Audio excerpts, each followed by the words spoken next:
Welcome back, everybody. We're going with another episode of How to Be a Texan. So I've got my good buddy Kevin Holder. How you doing? I'm doing well. How are you?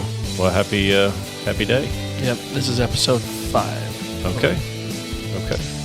Well, today we're going to go a little off the rails a little bit. I came up with this idea, and Kevin doesn't even know what I'm going to talk about, but we're going to talk about some fun stuff. This is what I call a lifestyle episode. And the question is, Kevin, how long, barring major disease or accident or any of that, how long do you expect to live? 95. Attaboy. My grandmother lived to 94. All right. Granny Holder. That's good. Kendra's grandmother is in her early 90s. Okay. You'll notice the pattern there. Those are both females. Right. All right. Yeah. Okay. Well, so if you live in Texas or if you move here, the average age of death is 78.45 years old. Do you know that? Nope. And that's man or woman, 78.45. It's pretty young. That's pretty young. What if you break it down by male and female? I don't know. It's somewhere in here, but I don't know where it is. I got a feeling women live longer. Yeah. We know that, right? Yeah. So we're dead ducks. Yeah. Okay, so the thing is, though, the interesting thing is that Texas ranks 30th. All right? So, I mean, Mississippi, but you're dead last, 74.96 years of age. And, I mean, pun intended, because you're dead last, because Hawaii. No pun intended. There's no pun, just dead. So sorry, Mississippians. Pun intended. Yes. No, there's no pun. Oh, okay. Yeah. So anyway, there's this study. Anyway, the whole point of why I'm bringing this up, Kevin, is I'm not asking you to be a prophet of your own demise, but the point. Oh, hey, guess what is the number one longest living state? Out of all 50. Not necessarily lower 48. I was going to say Hawaii, maybe? Yes, by far. I was going to say Hawaii, and then I was thinking maybe California. Nope. Hawaii, number one at 81.3. And then Minnesota. Who would have thought that? Minnesota, 81.05. They do some clean living up in Minnesota. And then California is fourth after Connecticut. No one that I've ever known from Minnesota lives cleanly. Really? Yeah. Okay. I mean, it's pretty much always cold. Drink as many hot toddies as you can to try to stay warm. Right. Until your liver gets pickled and then you die. Yeah. So yeah. I don't know. Well, maybe I just know the wrong people. I think you know the wrong people. The people I've met up there are good. They're good folks. So the reason I bring that up is there's a study that was done a number of years ago. Matter of fact, I think it started around 1990. Well, I did have a question about that. Where does California fall on your list there? They're fourth. They're fourth. So who was okay? So it was Hawaii, Minnesota. Who's third? Connecticut. Yeah, Connecticut, California, Massachusetts, New York, Vermont, New Hampshire, New Jersey, Utah. Those are the top 10. Texas is 30th at 78.45 life expectancy. And then let me just give you the last 5 or so. I'm half Okie. 46 is Arkansas, 47 Oklahoma, 48 Louisiana, 49 Alabama, West Virginia, 50, and 51 is Mississippi. Oh, I got DC's in there at 43. That's your 51. They didn't add Guam or Puerto Rico or any of that in there. Gotcha. But anyway, so Hawaii. So I think they tried to add those in, but Trump didn't let him. He was funding the study, and he's like, okay. He built a wall around that. Letting those crap hole countries in this study. Hey. Guam and Puerto Rico are fine people. I agree. I'm just quoting Mr. Trump. Okay. All right. So, yeah, the reason I asked that is in general, we live anywhere from between 74 in Mississippi to 81 in Hawaii, and that's nowhere close to what this study that I'm gonna cite asks for. And so back in 1990, there's a guy named Dan Buettner with the National Geographic. He did this study. They call it the Blue Zone study. And I worked for a brilliant fellow a few years ago, and he was very intrigued with this about how to create spaces that help you live longer and healthier lives. And so this Blue Zone study was basically looking at the places on Earth where people live to be centenarians more often than not. So centenarians means you're 100 years or older. Century, yeah. And so there are 5 places on the planet that he deemed to be these places. And so the 5 places, and I don't know why he called it Blue Zone, but he called them Blue Zones. And so the 5 places are the Italian island of Sardinia, Okinawa, Japan, Loma Linda, California, Costa Rica's isolated Nicoya Peninsula, and Icaria, which is an isolated Greek island. And so the interesting thing is there's a lot of factors on why that is. And so the reason I bring up the study, the Blue Zone, is that I think it's a nice filter for us to evaluate if you live in Texas or if you're going to live in Texas, what's your lifestyle like? And then what is it that we are passionate about? Why do we live here and why do we enjoy living here? I guess that's the question. And then is living to be 100 years old a primary factor for us? And I guess that's my question that I think I'm bouncing up against you today. Number one is Texans, are we likely to live as Blue Zonians to be 100 or not? And I'm about to quote some of the reasons or what they found, and then we'll see if just living in Texas kind of aids itself to a blue zone or not. So the question is Texas a blue zone? And I think we'll probably evaluate pretty quickly that I don't know if the answer is that. I'll give you my hypothesis right now. My hypothesis is Texas is kind of blue, like half blue. We'll get you to 50, and then after that, you kind of have to. Then you're on your own. You're kind of on your own. Yeah. Thanks to modern medicine and maybe some good choices and clean living. Put some meds in you and let you roll. We'll prop you up. Yeah. Yeah. So let me tell you what some of these reasons were of why people lived healthier, longer lives. And so there's 9 of them. Number one is that they move naturally. And so in other words, that means they walk. They don't necessarily run marathons or anything, but they walk 5-6 miles a day.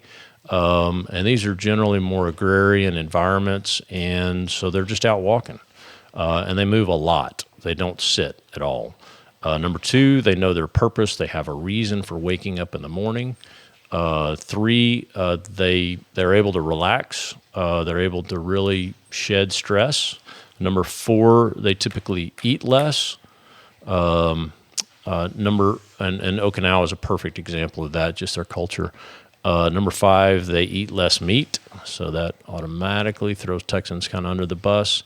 5, we drink in moderation, as in alcohol. And then 7 is have faith. 8 is a power of love, and I'll explain that. And then 9 is staying social. So 8 and 9, power of love and staying social, that is what they call intergenerational connectivity.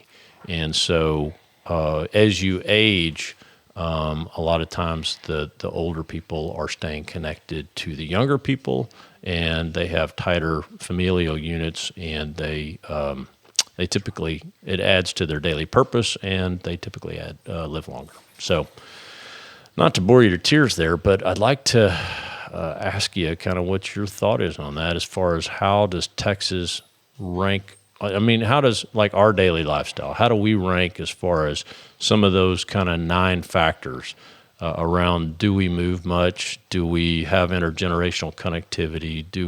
Are we able to relax?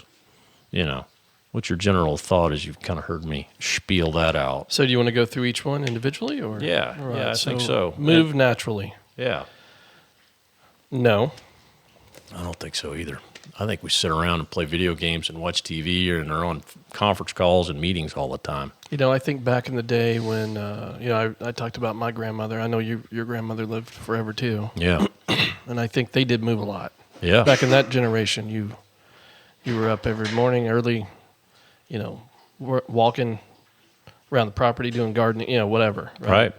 And I think with the technology that we have now, and you could go, you could easily spend just hours without doing any movement at all. No, that's right. And but that's not just a Texas thing. I mean, that's that's across the board. I think a lot of these things are American things, and so there's an article. I should have pulled it. I apologize, I didn't. But there's an article I just saw this last week, and maybe it popped up on Facebook. But it was talking about the military is having a problem recruiting from typically the South produces the majority of our military, and what this article said is that this generation is not making it through boot camp because they're so obese and out of shape that they're just soft, and a lot of the Southern kids that are coming into the military, they're not kind of tough and just wiry like we used to be when we grew up, because we're always out on our bike running around or whatever. Yep.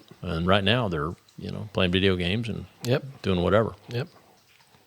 Okay, so move naturally. I think, and I'm not saying that's a Texas thing. I'm saying I think that's kind of an Americana internet, kind of a deal. What about the know your purpose? And I, as I watched my parents age, and I've seen other older people age and die, I think that's a big deal. If you know what you're doing that day, if you really have something to go for, I think you continue going. And if you don't, I think you wither. Well, and I think also that's why it's so important to, I think it's at any age. The old, definitely as you get older, you want to have a purpose. But I think even, as younger people, you can look at, certain, I don't know how to put it, but people that are in situations where they can't necessarily get an education, or they can't get a job because they can't get an education. They're from a poorer environment or background. They don't have a purpose. So just sitting around on the porch whittling all day? You know what I mean? Yeah. They're not going to have much drive? I think back in the day, it was sitting around whittling. I think in our day and age, it's, again, on video games or, even worse things, right? So, you and I were both, taught work ethic growing up. You get up, you get your work done. You don't expect others to do for you. You know what I mean? Right. I think a lot that feeds into a lot of just having a purpose. And I think regardless of what age you are, if you have a job, you understand the value of work. Making your own way, that gives you a purpose. And I think people that have that tend to be healthier. And that may be why a lot of the numbers that you pointed to there, are in states that have large swaths of, poor, underclass, regardless of skin color. There's white, poor people. That's right. And so I think that's a big factor, regardless of age. Okay. Well, I just know personally, I hope that as I age and, as almost at the 50 mark right now, I've got so many hobbies and things that I want to do and all that I hope as I'm 60, 70, 80 and beyond, I don't know if I'll make it over to 90, but regardless, I hope I just keep tinkering and doing stuff and am kind of thriving off of something new and constantly learning, because some of the Alzheimer and dementia studies, they say that if you stop, that really lets the brain start deteriorating, and then, that's not good. I have a feeling you're going to be tinkering with the I hope so. That green tractor when you're 95, still trying to get that thing to run right. I told you one of them's down right now. Right? Which one? The big one? The little one. Oh, the little one? Yeah. Yeah. And I call that old tractor guy, and he won't call me back. Cecil. And no, I know you don't know Cecil, but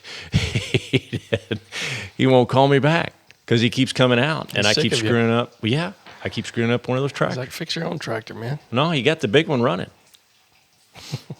Anyway, it's a problem. I'm glad you finally grew a beard. I got that you're almost 50. Yeah, I'm trying to be like those Duck Dynasty. I like those Duck Dynasty guys. Yeah, no, I'm going to let it grow up like Moses.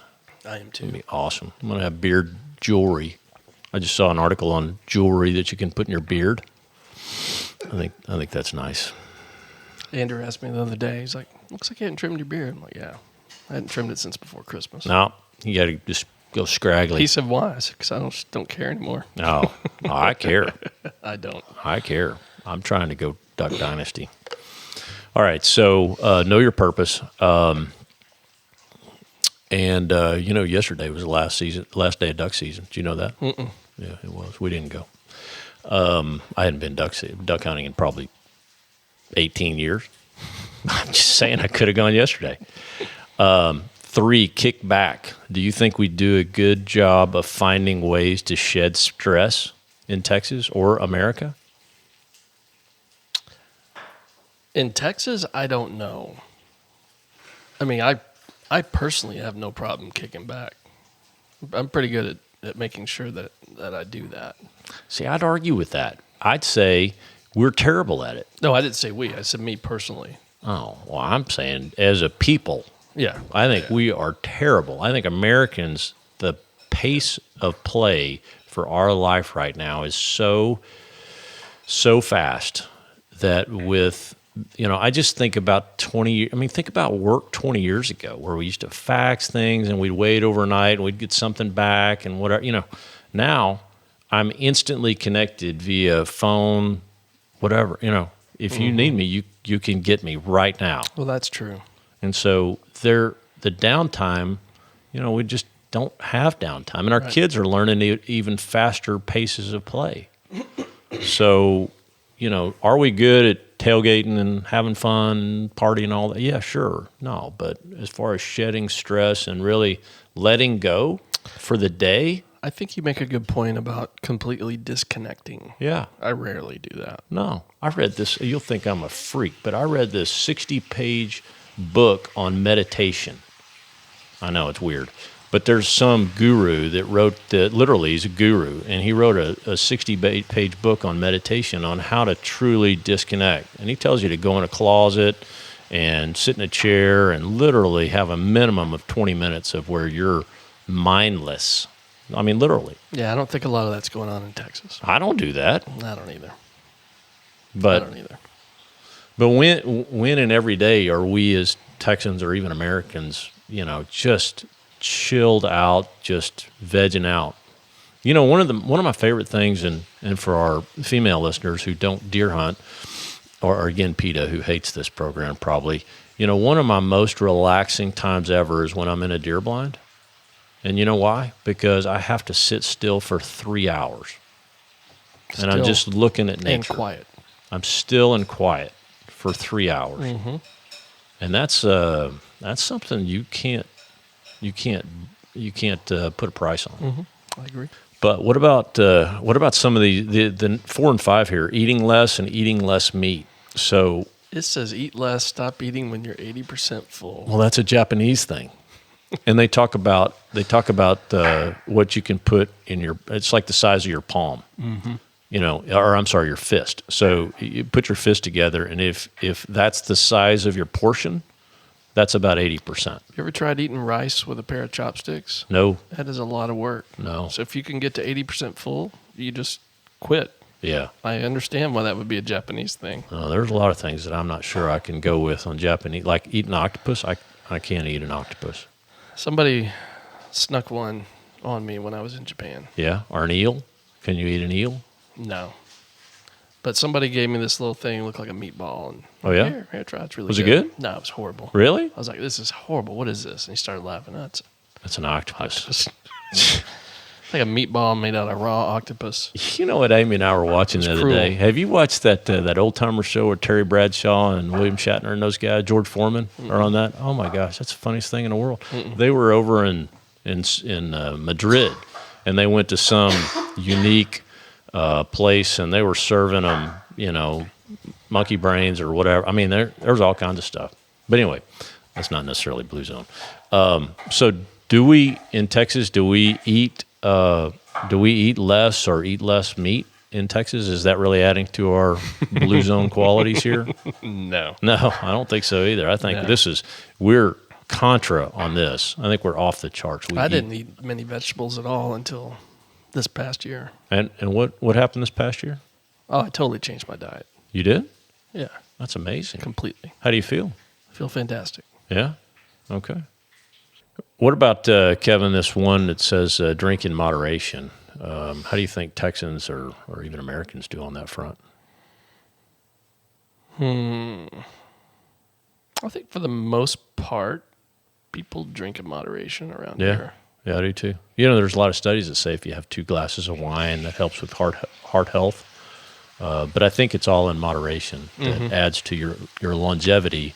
And then another thing that really adds to the longevity is faith. And so of the 5 blue zones, faith was one of the key attributes there. For example, Loma Linda, California, that's a very high concentration of Seventh-day Adventists. And you have a ton of centenarians that live in Loma Linda. That's really the only U.S. Blue zone. I know the city of Fort Worth has been trying to become a blue zone. The state of Iowa has been going for it. And there are certain pockets. What does that mean? The city of Fort Worth has been trying? Literally, if you look it up, they've spent a lot of money and a lot of time and resources to try to make Fort Worth itself a blue zone. But what do they do? Just educating people? It's educating, and it's real lifestyle change. The thing with the Loma Linda is, well, like we talked about, I did a bunch of research over the holidays over just nutrition and diet and things of that nature. I had no idea about this blue zone thing. Never heard of it till you sent it over. But the interesting thing about this is the research I was doing, I did hit on the Mediterranean diet. There's kind of 3 that you mentioned here that really jumped out in the research I was doing. Mediterranean, the Japanese diet, and then the Seventh-day Adventists. The angle that I had read, and I can't even point you to the resource right now because there's just, you know how I am when I start I just like it consume. The thread that was highlighted across all of those was the plant-based approach. Right. More than any of these other things. And even like in Japan, they consider meat as just a condiment, right? They would never have a big piece of meat as the main dish. It's just a condiment, something to add a little bit of flavor. Everything else is plants. Same with the Mediterranean thing, primarily plant-based, a little bit of fish. That's about it. Some people think that the Mediterranean diet's so healthy because of all the omega-3s you get out of the fish. Who knows? The thing with Loma Linda is they are primarily vegetarian. Seventh-day Adventists are primarily vegetarian. A significant portion of them are actually vegans. And so they come up in all these health studies as well simply because of the diet, right? So for me, it kind of boiled down to, what am I doing with the diet, right? More plant-based, very little meat now. And then Kendra bought me this iWatch for Christmas, and it tracks my movement every day. That's fancy. It was very revealing how little I moved. Even though I'm thinking I live here, I've got, acreage, I got, no, it's just like, you're not doing jack. Oh, yeah. You need 10,000 steps a day. Yeah. So then Kendra's, so we share our exercise, and she was just kicking my butt every day. I'm like, She's in that school. She's all over the place. Yeah. I'm like, that's not going to work. Yeah. So I started walking. That's why I ran into you the other day walking. So I've been walking like an hour a day. Good. So yeah, I thought it was cool when I started reading through your Blue Zone thing. It was kind of like Mediterranean, Japanese, Right. Seventh-day Adventist. Yeah, check. I've read about that. Right. Walk. I'm like, I'm doing that. So Well, I feel like I'm doing something right. No, you are. And back to the faith thing, I think the faith and daily purpose and connected to family, I think all those things add to longevity. I think it helps daily purpose of, if you have a faith, and again, we've talked about we're in the Bible Belt down here, and I think faith would add to that sense of, I'm here for a purpose. I'm here for a reason. Therefore, I'm going to keep rolling. Another reason why Kendra and I have stayed in this area has been primarily because of family and then social connections. Right. I mean, I can't tell you how many, offers, and I'm sure you've had, a good jillion offers to take a job and move, across the country or whatever. Mm-hmm. But we decided a long time ago to stay here, and it has to do with, we want family. We want that big. We've got her family here, my family, big extended family. Right. And then the social aspect and the connections that we've made through, the small group that we were all members of together. That's I mean, imagine the last decade if that group had not been together. Yeah. Imagine how different things, because every single one of us has gone through. Yeah, tragedy. Yeah. That's right. So having that foundation really, really helps a lot. I agree. And I hope that foundation will be around us when we're 60, 70, 80, 90. Mm-hmm. Mm-hmm. And I think it has to change because it may not necessarily be your family. It's got to be a family of friends, because your blood may or may not be there for you, just with the way we move around today. Well, exactly. We talked on previous episodes about how so many people that are here now in this area are not from here. That's right. They've moved from That's right. Michigan, New York, California, you name it. They've got family right all over the place, right? So what an opportunity to, reach out and, create family. Right. Or family-like relationships with people. Well, so just thinking through that, so as much as I appreciate this Blue Zone study, and I really do, I think it has some fantastic lessons on how to have a healthier lifestyle that can absolutely add to longevity. There are great examples of people that live a absolutely horrible lifestyle and they make it, a long time, been around coal mines and eating bacon and smoking and all that. I mean, they live to be, now, I'm not advocating any of that. I like all of these attributes on that. But one thing that I wanted to do is I was going to grade out, and you tell me kind of Texas living as far as some of these attributes. And so let me give you my grade, and then you tell me your grade. So Texans, number one, moving naturally. The Blue Zone people, they walk like 6 miles a day. They're all over the place. And so my grade for Texas, moving naturally, and Texans, I love you, but it's a C, if not worse. What do you think about that? I would agree. Yeah. Knowing your purpose, as an older person living in Texas, I think that is such an individual journey. But I'm going to give Texas a B- on that. What do you think? Yeah, I could go with that. Yeah, I don't know. I don't have any data to support that. Yeah. There you go. And then kicking back, I originally gave us a B- on that, and then I think I'm going to downgrade that to a C. And that's for all of America, because I just don't think we're very good at letting go because of, our Android and iPhones with us all the time and the connectivity that we have. Mm-hmm. I would agree with that one. I think American lifestyle has gotten to a C on stress-inducing versus stress-relieving. Mm-hmm. And then eating less, how do you think we do there? You were more generous than I. Yeah, I gave them a C. I was going to give it an F. Yeah, I think Texans, we eat too much, we're too big, and we just keep eating more than we need to. So I agree. I'll give it a D if you give it an F. F for me. Again, love you, Texas. Stop eating so much. And then what about eating less meat? I gave it an F because Texas is just a bunch of meat eaters. We're just a bunch of carnivores. Yeah. Except for all of our vegan friends. Yep. Which is quite a growing movement. That's right. Around here. That's right. And then drinking in moderation. I said the same thing. I think we balanced pretty well. I gave Texas a B+. Yep, B+. All right. And then have faith. Texas part of the Bible Belt. I gave us a B on that. Really? I'd say an A. 29,000 people down there. An opportunity exists, brother, but everybody doesn't fall in line. Oh, I see what you're saying. So if you look at the 27 million, I actually looked it up. You know how many Texans we have? We have 27 million. Mm-hmm. You know how many people live in Mexico? 130 million people. Yeah. I didn't know it was that big. You know how many people live in Canada?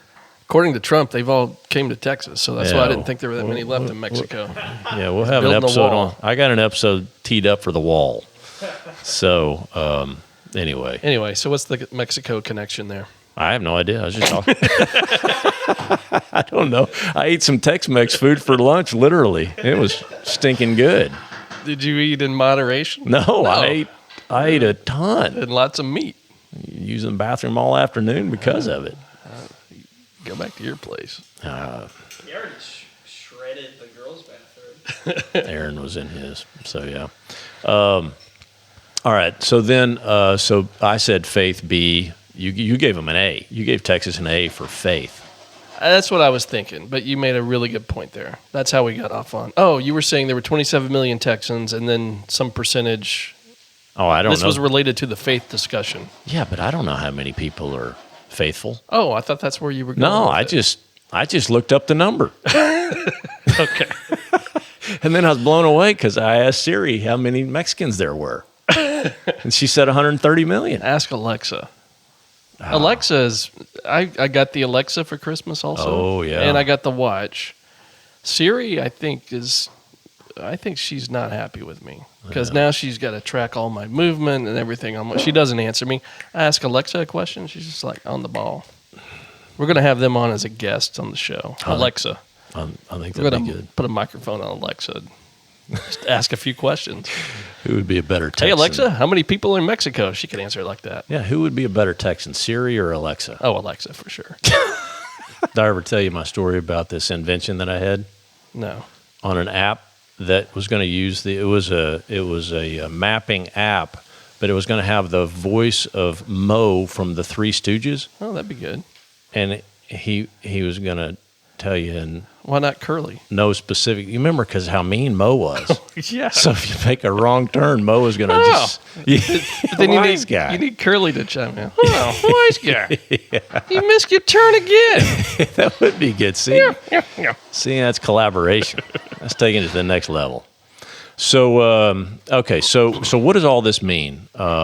It probably doesn't mean a lot in talking about the Three Stooges and helping you with apps, but as far as lifestyle, the idea is that in my mind, this Blue Zone study gives great content on filters for lifestyle and how to measure.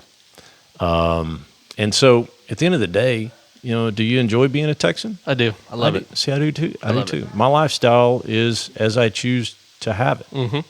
And I'm grateful for that. Yeah, and the ability to, unplug. The fact that I don't do it is my fault. But, being, and especially where we live here, I mean, Right. go jump on a horse, ride a horse for an hour, you Right. know? There's nothing that prevents us from doing that. But I tell you what, there are things in this study that give guidance on how to live better, in my mind. The plant-based foods, the moving naturally, the de-stress, I think all that. Intergenerational connectivity, instead of my kids putting me in a nursing home when I'm 50, I want to stay connected. Yeah, I told them when I'm old, don't put me in a nursing home. Just cremate me and sprinkle my ashes behind the barn. Well, they know where to put me. I got two rivers, and no offense to Texans, but one's the Blue River up in Oklahoma. That's my family land up there. Or the Eagle River up in Beaver Creek. One of those two rivers. Now, Not both. They split you in half. now the boys, my twin 14-year-olds, we went on this float trip last summer, and they decided that after I die, they asked if they could launch me off of a mountain onto on a rafting tube. I said, I don't care. I want to be alive for that. Yeah, That's why I started eating plant-based. So I can be alive. So you could be around when they're slingshotting my body off of a mountain onto some rafters, because that's really what they want to do. That's awesome. No, that's wrong. Okay, so yeah, there's a lifestyle episode. So if you are a Texan or want to be a Texan, then we just gave you some. I don't really know what we gave you today. It's a mishmash of we're not really a blue zone here in Texas, but we live well. So would you agree, Kevin? I would agree. All right. I would agree. Well, that's good for this week. Hey, thanks for listening. Appreciate you hearing our ramblings, and stay tuned. You can subscribe to our podcast, and we'd love some reviews and some ideas from you. So take care.